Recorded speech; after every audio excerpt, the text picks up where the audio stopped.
அப்புறம் நீங்க வந்து ஒரு ஃபிலிம் கூட டைரக்ட் பண்ணியிருக்கீங்க. அந்த ஃபிலிம் பத்தி சொல்லுங்களேன். அதுவும் கிரேசி மோகன் எழுதின படம் தான். விஸ்வநாதன் சொல்லிட்டு அவருக்கு நிறைய நாங்கள் டிவி சீரியல் பண்ணியிருக்கோம். அவருக்கு எல்வி கிரியேட்டர்ஸ் அவங்களுக்கு நிறைய டிவி சீரியல் நாங்கள் கிரேசி மோகன் எழுதி நான் டைரக்ட் பண்ணி மாது ஹீரோவாக நடித்து நிறைய டிவி சீரியல் நிறைய கிட்டத்தட்ட ஒரு 300-400 வாரம் பண்ணியிருப்போம்னு நினைக்கிறேன். அவர் வந்து இவ்வளோ நல்லா நீ டிவி சீரியல் பண்ணுற, நீ படம் பண்ணு, நான் ப்ரொடியூஸ் பண்ணுறேன்னு சொல்லிட்டு அவர் ப்ரொடியூஸ் பண்ணார். அதுதான் அந்த ஜெரி அப்படின்ற படம். அதில் கிரேசி மோகன் ஃபுல்லாக எழுதி ஜித்தன் ரமேஷ் ஹீரோவாக நடிச்சு 3 ஹீரோயின் அதுல வந்து உங்களோட இவர் மாதுபாலா சார் இவங்களாமும் அவங்களும் வருவாங்க. பட் ஜித்தன் ரமேஷ் தான் அதில் வந்து ஹீரோ. அதில் ஒரு புதுமை என்னன்னா, அது வரைக்கும் தமிழ் படத்துல வந்து கிரிக்கெட்டே வந்தது கிடையாது. அப்புறம் வந்திருக்கு, அது வரைக்கும் வந்தது கிடையாது. ஓப்பனிங்ல எனக்கு என்ன ஒரு கிரிக்கெட் மேட்ச்ல ஓபன் பண்ணணும்னு எனக்கு ஒரு ஐடியா. எனக்கு நான் பயங்கர கிரிக்கெட் பைத்தியம்னு சொல்லலாம் அந்த மாதிரி. ஸோ அதில் என்ன பண்ணோம்னா, அந்த ஹீரோ வந்து எல்லாத்துக்கும் பெட் கட்டுறவன், ஹேபிச்சுவலாக பெட் கட்டுறவங்கிறது தான் கதை. அதனால தான் அவன் 3 பேரையும் பெட் கட்டி நான் லவ் பண்ண சொல்ல வைக்கிறேன்னு சொல்லிட்டு மாட்டிப்பான், 3 ஹீரோயினில் மாட்டிப்பான். ஸோ அதை எஸ்டாப்ளிஷ் பண்ணுறதுக்கு ஓப்பனிங்கில் அவன் கிரிக்கெட்டர் அப்படின்னு வச்சுட்டு அவனுக்கு வந்து பெட் பண்ணுவாங்க, ஒரே ஓவரில் 6 6 அடிக்க முடியுமா அப்படின்னு. அடிக்கிறேன்னு சொல்லிட்டு அவன் வந்து 6 6 அடிப்பான். 6 6 அடித்து முடிச்சுன்னு தேவிடா கபில் தேவிடா விளையாடும் போதுடான்னு ஆரம்பிப்பான் பாட்டு. ஓப்பனிங் சாங் அதில் வரும். அதே கிரிக்கெட் கிரவுண்ட்லேயே அவங்க வந்து சாங் பாடுவாங்க. அது வந்து ஜித்தன் ரமேஷ்க்கு நிறைய ப்ராக்டிஸ் கொடுத்து ஒழுங்காக கிரிக்கெட் ஆட வச்சு அதில் நடித்த பிளேயர்ஸு பவுலர்ஸ் எல்லாருமே பக்காவாக லீக் கிரிக்கெட்டில் நல்ல கிரிக்கெட் விளையாடுறவங்கள வச்சு அந்த மாதிரி எடுத்தோம். அது அந்த ஷூட் பண்ணும்போது இருந்த அந்த அட்மாஸ்பியர் நிஜமாவே ஒரு கிரிக்கெட் கிரவுண்டில் மாயாஜால் பக்கத்தில் ஒரு கிரிக்கெட் கிரவுண்ட் இருக்குது, டர்ஃப் கிட்ட ஒரு ஸ்டேடியம் இருக்குது. அங்கே தான் ஷூட் பண்ணோம் அந்த சாங். அந்த மேட்சும் அங்கே தான் ஷூட் பண்ணோம், அந்த சாங் அங்கே தான் ஷூட் பண்ணோம். நிஜமாவே you have taken me back to that day. Super. And அதே சமயத்தில் அதே பேக்லேயே நம்ம இப்போ போய் உங்களுக்கு ஒரு வசனமும் அந்த படத்துலேருந்து ஜெரியிலேருந்து கேட்டு வந்துடலாம் சார்.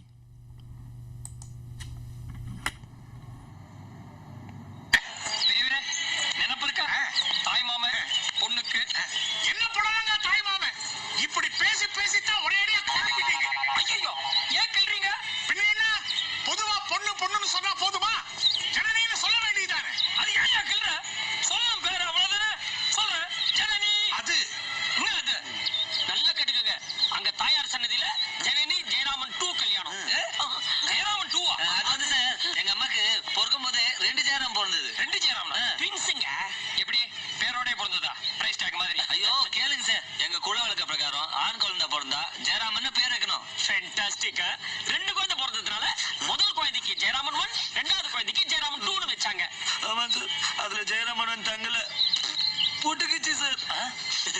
என்னமா டெவலப் பண்றான் இவன் தான். 2ஆவதா பிறந்த குழந்தை ஜெயராமன் 2 கூவாப்பி. குல வழக்கு பிரகாரம் ஐ டோன்ட் பிலீவ். என்ன குல வழக்கு? வேணும்னா எங்க தாத்தா கேளுங்க சார். தாத்தா தாத்தா கூப்பிடாது. அப்புறம் அவர் கண்ணத்தை கிள்ளிட்டு குல வழக்கம் பாரு. எனக்கு கோல நடுக்குதியா. ஏ கௌஷிக் இங்க வா, பொண்ணு கூட்டிட்டு போப்பா. மாப்பிள மாப்பிள மாப்பிள என்னது மாப்பிள தோணும் தலையில டர்பனோட உங்கள மாதிரி மாப்பிள வேஷத்துல இருக்கா. ஆளாளுக்கு டர்பனோட சுத்துறீங்க, சரித்திர படம் மாதிரி இருக்கு. டேய் சொல்லுடா. எந்த குழப்பமும் இல்ல சார். ஜெரி தான் மாப்பிள, நான் மாப்பிள தோழன். அவனோட குல வழக்க பிரகாரம் மாப்பிள தோழன் மாப்பிள மாதிரியே ட்ரெஸ் பண்ணிக்கணும். அவன் தான் பொண்ணை அழைச்சிட்டு போகணும். கூவாபி ஐ அம் சோ ஸ்வீட். ஜெரடி பாம்பா. இந்த ஜெரி படத்துல இருந்து இப்ப நம்ம கேட்டோம், எல்லாமே ஒரு கன்ஃபியூஷன்லயே ஓடிட்டு இருக்கும், பரபரப்பாவும் ஓடிட்டு இருக்கும். டாம் அண்ட் ஜெரி மோகனுக்கு ரொம்ப பிடிச்ச சமாச்சாரம். அதனால நான் முதல்ல பண்ணும்போது அந்த டாம் அண்ட் ஜெரி கொண்டு வரணும்னு சொல்லிட்டு தான் ஜெரின்னு பேரை வச்சுட்டு went back and said okay Jayaraman வச்சுக்கலாம். ஜெயராமன் கால்ட் அஸ் ஜெரி அப்படின்னு வச்சு நான் அதில் அந்த 3 பொம்மநாட்டியும் கல்யாணம் பண்ணிக்கிற சமாச்சாரம் தான். ஜெரி 1 ஜெரி 2 ஜெயராமன் 1 2 தட் இஸ் மேல்ஸ்லாம் வந்து 3 ஹிலேரியஸ் கிளைமாக்ஸ். அது ரொம்ப நல்லாவே இருந்தது சார். அண்ட் அதே சமயத்தில் பார்த்தீங்கன்னா உங்களோட கிரேசி கிரியேஷன்ஸ் சொன்னாலே யாருக்குமே பதட்டமே இருக்காது, இல்லைன்னா ஜாலியாக இருப்பீங்க. ஒரு ட்ராமா ஸ்டார்ட் பண்ணுறதுக்கு முன்னாடி கூட, ஏன்னா இது வந்து யாரெல்லாம் சொன்னாங்கன்னா, இங்கே வந்து அரங்கம் ஆன்லைன் நிகழ்ச்சியில் கெஸ்ட்டாக வந்தவங்க TV Varadarajan sir, Kaathadi Ramamurthy sir and Usha Ravichandran, இவங்கெல்லாம் வந்து கிரேசி மோகன் சாரை பார்த்தும்போது பேசும்போது ரொம்ப பரபரப்பாக அவரை பற்றி ரொம்ப பியூட்டிஃபுல்லாக பேசினாங்க. அதே சமயத்தில் அவங்களோட இதில் வந்து பரபரப்பே இருக்காமல் நல்லா ஜாலியாக இருப்பாங்க. அதாவது நம்ம லைக் போண்டா பஜ்ஜி இதெல்லாம் சாப்பிட்டு அந்த மாதிரி ட்ராமா தொடங்க போகிறதே அப்படின்னு இல்லாமே அவங்க நல்லா இருப்பாங்க அப்படிங்கிற மாதிரி சொன்னாங்க. அதை பற்றி சொல்லுங்கள் சார். அதாவது என்னன்னாக்கா அஃப்கோர்ஸ் முதல்ல இனாகரேஷன் முன்னாடி வரைக்கும் டென்ஷனாக இருக்கும், ஏன்னா பிளே நன்னா போகணுன்றதில்ல. எஸ்பெஷலி நான் கொஞ்சம் சீரியஸாக அந்த ரிஹர்சல் போது கொஞ்சம் அதட்டி இப்படி பண்ணணும் அப்படி பண்ணணும், இது மாற்றிக்கணும், ட்ரெஸ் சேஞ்ச் எப்படி பண்ணணும், அதுக்கப்புறம் மூமெண்ட்ஸ்லாம் எப்படி கொடுக்கணும், அதெல்லாம் உட்காந்து அப்புறம் மியூசிக்கும் நாங்கள் இப்போ ஃபிக்ஸ் பண்ணுவோம். ஸோ அதனால் ரிஹர்சல் அதெல்லாம் வந்து எல்லாம் ரொம்ப சீரியஸாக தான் நடக்கும். அந்த இனாகரேஷன் அன்னைக்கு ஃபஸ்ட்டு ஜோக் ஜனங்க சிரித்த உடனே நாங்கள் அப்படியே அதுலேருந்து அதுக்கப்புறம் எவ்ரிடே கொண்டாட்டம் தான். அது எஸ்பெஷலி மோகன் அண்ட் நீலு சார் 2 பேருமே, சாக்லேட் கிருஷ்ணன் நீலு முதல்ல எங்கள் ட்ரூப்பில் நடித்தார், சோர் ட்ரூப்பு. அவரும் சரி மோகனும் சரி, அந்த எட்ஜ் ஆஃப் தனக்கு ரோல் இல்லாட்டா கூட அந்த எட்ஜ் ஆஃப் த சீனுக்கு முன்னாடி நின்றுட்டு நடிக்கிறவனுங்க லடா பண்ணிகிட்டே இருப்பாங்க. ஸோ தான் அவன் என்ன சொதுப்புறான் பார்க்கணும் அப்படின்னு ஏதாவது சொல்லி அவனை சொதுப்ப வைக்கணும். அந்த சொதுப்பில் வந்து ஜனங்களுக்கு தெரியாது, எங்களுக்கு தான் தெரியும். அதை சொதுப்ப வச்சுட்டு உள்ளே வந்து சிரிப்பான். அது மாதிரி அதாவது we really enjoyed, not only made the audience enjoy, we also enjoyed performing. Okay sir. அப்புறம் நிறைய நீங்க நாடகங்களுக்காக ஃபாரின் கண்ட்ரீஸ்லாம் போயிருக்கீங்க. இப்போ அவங்க குரூப் போகும்போது ஒரு டைரக்ஷனாக உங்களோட பார்ட் வந்து சொல்லி கொடுத்துட்றீங்க, அதோட முடிஞ்சு போயிடுது. ஆனால் நீங்களும் வந்து அவங்க கூட ட்ராவல் பண்ணுவீங்களா எப்படி? ஏன்னா அவசியமா அது? அதாவது என்னன்னாக்கா, முதல்ல நான் சொன்னேன் இல்லையா, நான் வந்து வேலையை விட்டுட்டு முழு நேரமாக இதில் இறங்கினும் போது கிரேசி மோகனுடைய நாடகங்களையும் கிரேசி மோகனோட சீரியல் தான் நான் டைரக்ட் பண்ணியிருந்தேன். ஓகே. ஸோ அப்போ நாங்கள் எந்த வெளியூர் போனாலும் நானும் அவைலபிளாக இருப்பேன், நானும் போவேன். ஏன்னா அங்கெல்லாம் வந்து முன்னாடியே அங்கே ஸ்டேஜில் வந்து, ஏன்னா ஒரு வீக்கெண்ட் தான் அங்கே யூஎஸ்ன்னு எடுத்துப்போம் வச்சுக்கோங்களேன். ஃப்ரைடே ஒரு இடத்துல ஒரு ஷோ நடக்கும், சாட்டர்டே இன்னொரு சிட்டியில் 2 ஷோஸ் ஆஃப்டர்நூன் அண்ட் ஈவினிங் நடக்கும், சண்டே அதே மாதிரி இன்னொரு பெரிய சிட்டியில் ஆஃப்டர்நூன் அண்ட் ஈவினிங் ஷோ நடக்கும். ஸோ வந்து நான் முன்னாடியே இவங்களோட கோஆர்டினேட் பண்ணி அங்கே என்ன செட்டு போடணும், என்ன ப்ராப்ஸ் வேணும், எல்லாம் முன்னாடியே அவங்களோட கண்டிப்பாக போகணும். ஆமாம், அப்போது இல்லட்டா என்னென்னா அங்கே போனால் ஒன்றுமே இருக்காது. ஏன்னா நீங்கள் பார்த்தீங்கன்னா ஃப்ரைடே வந்து ஒரு இடத்துல ட்ராமா போட்டு சாட்டர்டே மார்னிங் ஃப்ளைட்டை பிடிச்சி நாங்கள் கிட்டத்தட்ட ட்ராமாவுக்கு முன்னாடி தான் அங்கே போய் இறங்குவோம். இறங்கி சில சமயங்கள் டைரெக்டாக அப்படியே ஸ்டேஜுக்கு போயிருக்கோம். ஸோ அங்கே போனோன்னா எல்லாம் கரெக்டாக இருக்கணும் இல்லையா, அதனால அதுக்கெல்லாம் முன்னாடியே அரேஞ்ச்மெண்ட்ஸ் எல்லாம் பண்ணி அவங்களோட கோஆர்டினேட் பண்ணுவேன். அதுக்கப்புறம் ஒரு ஸ்டேஜில் நான் வந்து இந்த மாதிரி டாக்குமெண்ட்ரிஸ்லாம் பண்ண ஆரம்பிச்சு, அட்வர்டைஸ்மெண்ட்ஸு, கார்பரேட் ஃபிலிம்ஸ்லாம் பண்ண ஆரம்பித்த போது இந்த 3 மாதம் நான் இங்கேருந்து காணாமல் போயிட்டேன்னா என்னோட மற்ற கிளைண்ட்ஸ் எல்லாம் திண்டாடிடுவாங்க. ஸோ அதனால் நான் வந்து எனக்கு செகண்ட் லைன் தேர்ட் லைன்லாம் டெவலப் பண்ணேன். இந்த மாதிரி வெளியூர் போகும்போது நான் என்ன பண்ணுவேனோ அதெல்லாம் பண்ணுறதுக்கு நான் முன்னாடி கோஆர்டினேட் பண்ணிவிடுவேன் இமெயிலில். பட் அங்கே ஃபிசிக்கலாக கோஆர்டினேட் பண்ணுறதுக்கு 2-3 பேரை தயார் பண்ணி வச்சுருக்கேன். ஸோ அதனால் நான் யூஎஸ் வந்து 5 வாட்டி போயிருக்கோம், நான் 3 வாட்டி போயிருக்கேன், கடைசி 2 வாட்டி நான் போகல. ஓகே. இப்போவுமே வந்து ஷார்ட் ட்ரிப்ஸ் துபாய் அந்த மாதிரி இருந்ததுன்னா போவேன். ரொம்ப லாங் ட்ரிப் யூஎஸ் மாதிரி 3 மாதம் இருந்ததுன்னா போக மாட்டேன். அப்படிதான். இப்போது ஆஸ்திரேலியா வரும்போது நாங்கள் வந்து through out the world tour பண்ணியிருக்கோம். ஆஸ்திரேலியா மட்டும் இது வரைக்கும் போனதில்லை. அது போகிறோம் 3 வீக்ஸ், அதுக்கு தெய்வாதீனமாக போகலான்னு நினச்சிட்டு இருக்கேன். Okay, very good. அண்ட் மியூசிக்கெல்லாம் யார் வந்து செலக்ட் பண்ணி? நீங்கள் தான் அதுவும்? ஆமாம், நான் தான் அதை வந்து இது வந்து எனக்கு அகைன் நான் மௌலிகிட்ட தான் நிறைய விஷயங்கள் கற்றுனேன். அந்த விஷயமும் ட்ராமாவுக்கு வந்து பேக்ரவுண்ட் மியூசிக் செட் பண்ணுறதுங்கிறதும் மௌலி தான் முதல்ல கொண்டு வந்தார். ஒரு சினிமா ரீரெக்கார்டிங் மாதிரியே இருக்கும் பேக்ரவுண்டில். ஸோ மௌலியோட தனி ஒரு மனிதனுக்கு உணவில்லை அப்படின்ற ட்ராமா தான் முதல்ல அவர் இயக்கிய படமாக இவர்கள் வித்தியாசமானவர்கள்னு வந்தது. ட்ராமா எம்எஸ்வி தான் மியூசிக், எம்எஸ் விஸ்வநாதன், மெல்லிசை மன்னர். அவர் ட்ராமா பார்த்துட்டு, என்ன தம்பி பின்னிட்டீங்க மியூசிக்கு, நான் இந்த படத்துக்கு என்ன ரீரெக்கார்டிங் போட போகிறேன், தேவையில்லை போல இருக்கே அப்படின்னு சொன்னார். ஸோ அது நான் மௌலிட்டேன் கற்றுண்டு நான் முதல் நாங்கள் ட்ரூப்பில் அலாவுதீன் 100 வாட்ஸ் பல்ப் பண்ணும்போதும் இன்னி வரைக்கும் எங்களுடைய பேக்ரவுண்ட் மியூசிக் எல்லாமே நான் பண்ணுறது தான்.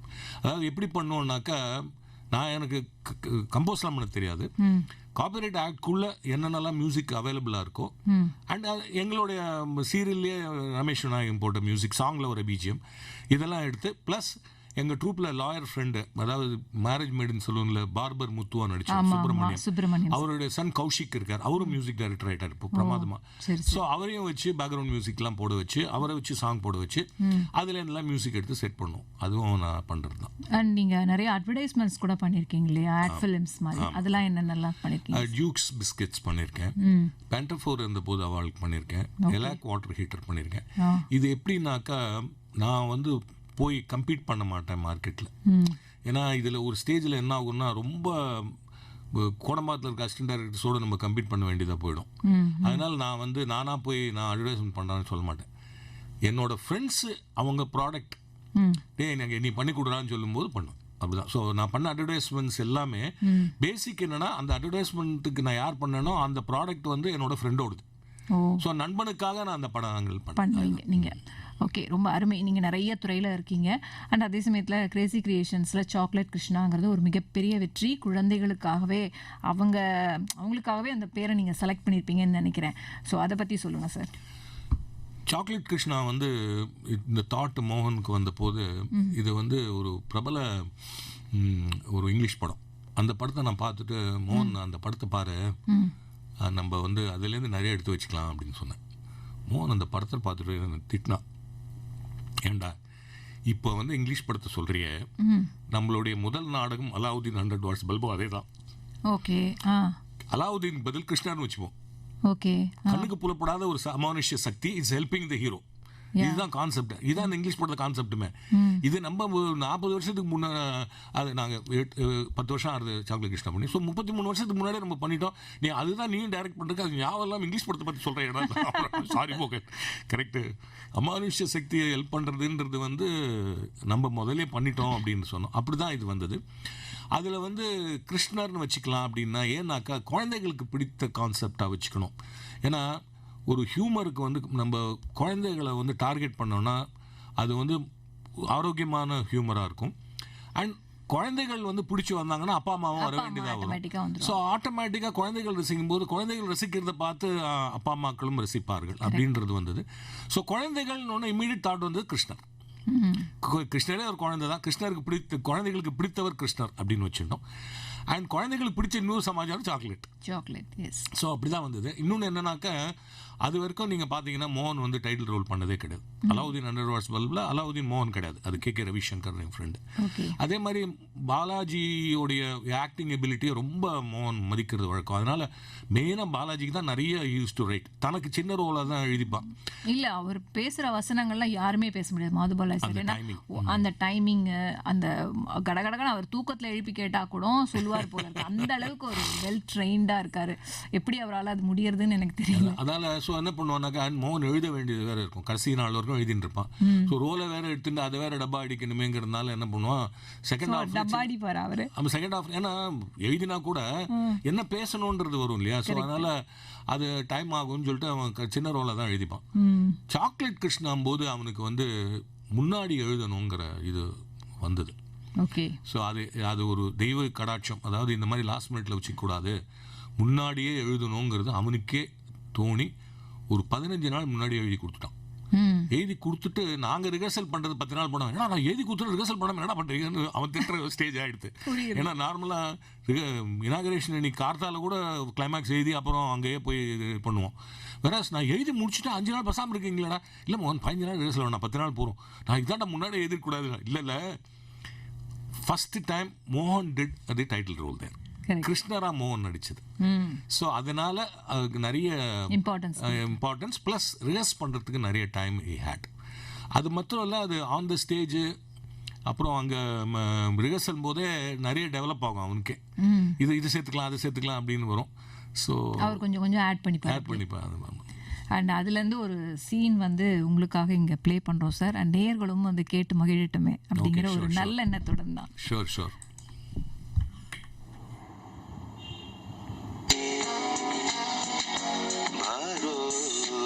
ஐயோ, கிருஷ்ணர் எங்க வீட்டுக்கு வந்திருக்காரா? கடவுள் கிருஷ்ணர் எங்க வீட்டுக்கு வந்திருக்காரா? ஐயோ, எவ்வளவு சந்தோஷமா இருக்கு. கிருஷ்ணா நீ எதுக்கு வந்த?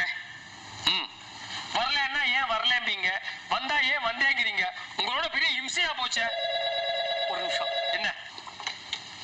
ஹலோ, நான் தான்ப்பா யசோதானந்த கோபால் பேசுறேன். ஒரு நிமிஷம்மா. கிருஷ்ணா, உனக்கு தான் போன். ஐயோ, நான் இல்லைன்னு சொல்லிடு. போ கிருஷ்ணா. ஏன் நீ இல்லைன்னு சொன்னா அது நாத்திகம் இல்லையா? ஓ, நீ அப்படி வரியா? அப்ப ஒண்ணு பண்ணு, நான் ஆத்துல இல்லைன்னு சொல்லிடு. ஆத்திகம். What a statement. அவர் ஆத்துல இல்லைங்க, போன வைங்க. அந்த அம்மா யசோதையோட பெரிய பிரச்சனையா? எப்ப பாரு வெண்ணையை திங்காத, நெய்யை திங்காத, மண்ணை திங்காத கழுத்த இறக்குறா. இத்தனைக்கு சொந்த அம்மா கூட கிடையாது, ஜஸ்ட் அடாப்டட் மதர். கிருஷ்ணா, இந்த அம்மாவுக்கு தான் நீ மண்ணை சாப்பிட்டு வாயை திறந்து உலகத்தையே காமிச்சியா? ஆமா கிருஷ்ணா, நான் பார்த்தாலும் வாய்க்குள்ள எல்லாம் தெரியுமா? மது யார் பார்த்தாலும் தெரியும். அம்மா ஏன் கேக்குற? 4 நாளா வீட்டுல டிவி ஒர்க் பண்ணவே இல்லை. இந்த அரசி கோலங்கள் மாநாட மயிலாட ஏர்டெல் சூப்பர் சிங்கர் எதுவுமே பார்க்கலப்பா. எனக்காக ஒரே இடத்துல வாயை திறந்து காட்டேன். ஓஎஸ். இந்த சமயத்துல வந்து கிருஷ்ணரா நடிக்கிற கிரேசி மோகன் சார் வாயை திறப்பாரு அண்ட் மாதுபாலை சார் அதுல வந்து டிவி மாதிரி எல்லா விஷயங்களையும் பார்த்துட்டு இருப்பாரு. கண்டினியூ ஆகுது இந்த வசனம்.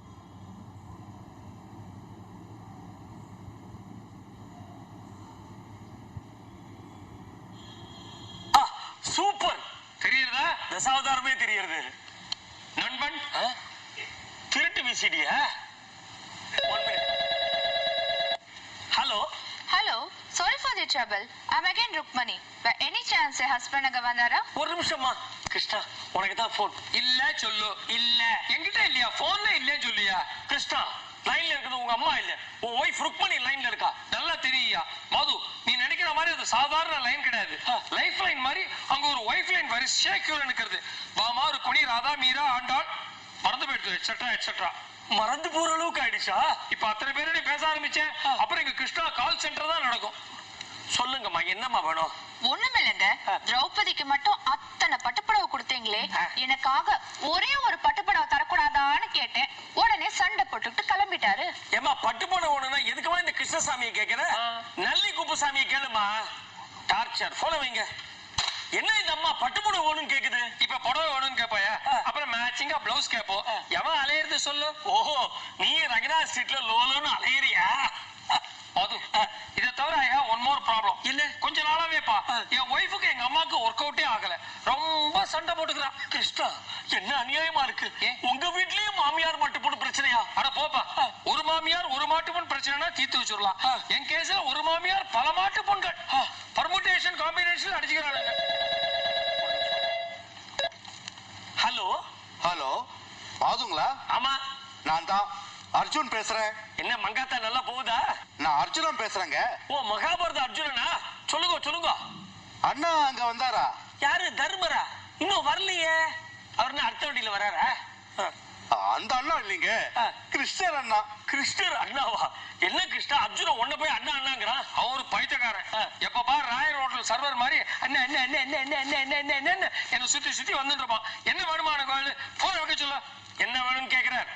இந்த பகவத்கீதையில சாங்கிய யோகங்கிற சாப்டர்ல எனக்கு ஒரு சின்ன சந்தேகம். ஒரு நிமிஷம். இந்த பகவத்கீதையில சாங்கிய யோகன்ற சாப்டர்ல அவருக்கு ஒரு சின்ன சந்தேகமா? சந்தேகம் கீதையில சந்தேகம். ஆமா நாசமா போச்சு. மகாபாரத யுத்தம் முடிஞ்சு 2 யுகம் ஆச்சு. இவருக்கு இன்னுமா சந்தேகம் தீரல. அன்னைக்கு பகவத்கீதையை சொன்ன போது என்னமோ எல்லாம் புரிஞ்ச மாதிரி மண்டே ஆட்டின்னு கேட்டுட்டே இருந்தான். இப்ப 1008 சந்தேகம். இவருக்கு சொன்னதுக்கு பதிலா பேசாம அந்த துரியோதனனுக்கே சொல்லிக்கலாம் போல் இருக்கு. Ask him to stand up on the bench. Hello Arjunan ரொம்ப கோவமா இருக்காரு. சொல்லுங்க என்ன டவுட்? அப்படியா அப்படியா? ஒரு நிமிஷம். ஒண்ணு இல்ல கிருஷ்ணா, இந்த கர்மத்தை செய் பலனை எதிர்பார்க்காதேன்னு சொன்னியே, அதுக்கு ஒரு உதாரணம் ஒண்ணுங்கிற.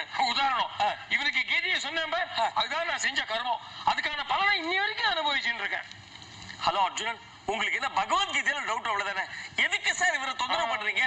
அழகா பொதுக்கையில வேலுக்குடி கிருஷ்ணன் பிரமாதமா சொல்றாருன்னா அது கேளுங்க. இதை விட பெட்டராவே புரியும். எங்க வீட்டுல முதல்ல வேலுக்குடி, அப்புறம் தான் காப்பி குடி. இப்ப போனை வைக்கிறீங்களா?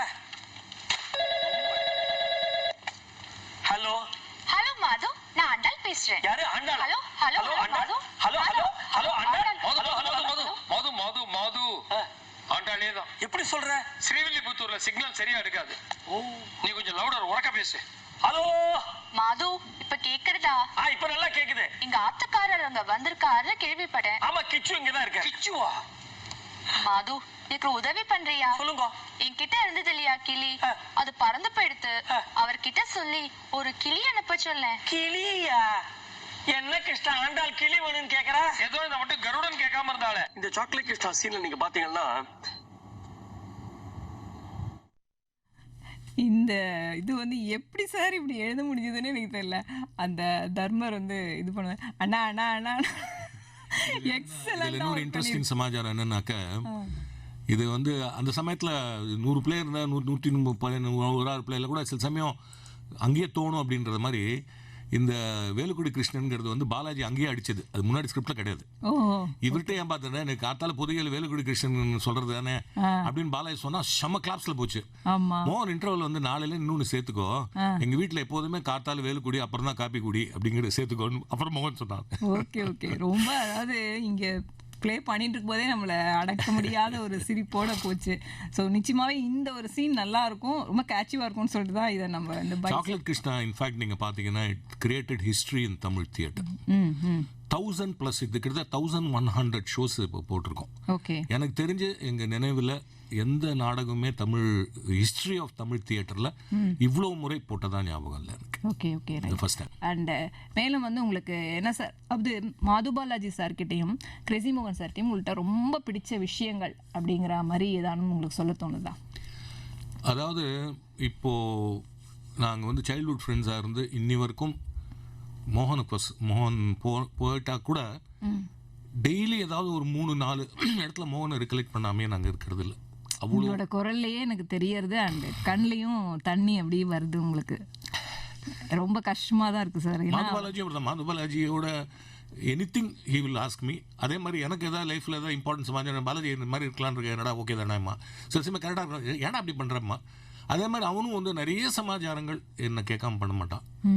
So that is the way we have been interacting over the years. அது மோகன் இல்லை அப்படின்றது தான். அதாவது சில சமயம் வந்து மிஸ் பண்ணுறது கூட சில சமயம் நல்லது அப்படின்னு மோகன் மூலமாக நாங்கள் தெரிஞ்சிடணும். நான் சொன்னேன் இல்லையா, ஆஸ்திரேலியா வேர்ல்டு ஃபுல்லாக போட்டிருக்கோம், ஆஸ்திரேலியா தான் போனது இல்லைன்னு. ஆஸ்திரேலியாவுக்கு ப்ளே ஃபிக்ஸ் ஆச்சு 3 வீக்ஸ். அப்போது வந்து மோகன் என்ன சொன்னால், என்னமோ தோன்றதுடா நான் வரல, நீங்கள் போயிட்டு வாங்க அப்படின்னு சொன்னான். இப்போ அவர் இறக்கிறதுக்கு முன்னாடி நீங்கள் போயிட்டு வாங்கடா நான் வரல அப்படின்னா, மோகன் நீ இல்லாமல் நாங்கள் எப்படி வெளியூர் அதெல்லாம் முடியாது, எனக்கு என்னமோ தோன்றதுடா நான் வந்தால் ஏதோ ப்ராப்ளம் வரும்னு தோன்றதுன்னு. அப்படின்னு ஒன்று நாங்கள் என்ன நினச்சோம், மோகன் வரலன்னா நம்ம போக வேண்டாம், நம்ம வந்து ஆஸ்திரேலியாவில் கேன்சல் பண்ணுங்க அப்படின்னு சொல்லணும். அவங்க என்ன சார் அது எக்கச்சக்கமாக டிக்கெட்லாம் விற்றுருக்கு, ஃபஸ்ட் டைம் நீங்கள் வரீங்க, ஏன்க்கா இல்லை ஏதோ மோகன் வந்து வேண்டான்னு சொல்கிறான் அப்படின்னு கேன்சல் பண்ணோம். ஏன்னா அந்த 3 வாரத்துக்குள்ள தான் மோகன் தவறினேன். ஸோ நாங்கள் போயிருந்தோம்னா அங்கே அவரு கூட வந்திருந்தாலும் ப்ராப்ளம் இல்லை, மோகனை விட்டுட்டு நாங்கள் போயிருந்தாலும் நாங்கள் எல்லாரும் மறுபடியும் பாதியில் திரும்பி வர வேண்டியிருக்கோம். ஸோ அது மிஸ் பண்ணது கூட ஒரு பிளெஸிங் அண்ட் டிஸ்கைஸ் மாதிரி அவனுடைய விஷுவலைசேஷனாக தான் நாங்கள் பார்த்தோம். அவருக்கு தெரிஞ்சிருக்கு போல இருக்கு, மனசில் சில பேருக்கு தோணும்னு சொல்லுவா இல்லையா, அது மாதிரி தெரிஞ்சிருக்கு. அண்ட் நிஜமாவே நீங்கள் ரொம்ப நெகிழ வச்சுட்டீங்க எங்களை. அவரை பற்றி சொன்னோடனே வந்து ஒரு மாதிரி கண்ணிலையும் நீரை நான் பார்த்தேன். நான் ரொம்பவே அந்த இழப்பு வந்து எல்லாருக்குமே ஒரு ரொம்ப கஷ்டமான விஷயம் தான். ஏன்னா என்னதான் அவரோட பிளேவை நம்ம அவர் வாய்ஸையும் கேட்டுன்னு இருந்தாலும் அவர் இருந்தால் அது ஒரு மாதிரி தான் இல்லையா. ஸோ இந்த அவன் தெரிஞ்சிருக்கோங்கிறது எப்படின்னாக்கா, நாங்கள் இன்னும் அட்லீஸ்ட் ஒரு 10 வருஷத்துக்கு வந்து மோகனுடைய ஸ்கிரிப்ட் நாங்கள் போடலாம். ஏன்னா அவ்வளோ எழுதி வச்சிருக்கான். ஓவர் ரைட்டிங் நம்ம நிறைய இருக்கு. ஓவர் ரைட்டிங் பண்றது, அதாவது நான் சொல்றேனே, எனக்கு ஒரு டிராமாக்கு வந்து 72 பேஜ் வேணும், அவர் 400 பேஜ் எழுதுவார். ஓகே. ஸோ நான் உட்காந்து எல்லாத்தையும் கட் பண்ணி அதை 72 கொண்டு, ஸோ மீதி 330 பேஜ் இருக்கேன். அதை வச்சு இன்னும் எவ்வளோ ட்ராமாக்கள் போடலாம், அவ்வளோ சொத்து கொடுத்து. ஆமாம், அது மாதிரி தான் பண்ண போகிறோம். இப்போ அடுத்தது ப்ளே பண்ண போகிறோம். அது வந்து அதே மாதிரி தான், அது ஏற்கனவே எழுதி வச்சுட்டு போனதுலேருந்து எடுத்து அதை கம்பைன் பண்ணி பண்ணுறோம். அந்த மாதிரி ஒரு மிகப்பெரிய சொத்து, நிறைய எழுத்து சொத்து வச்சுட்டு தான் போயிருக்கார் மோகன். நிச்சயமா. அண்ட் அவரை பற்றி இன்னும் நம்ம மேலே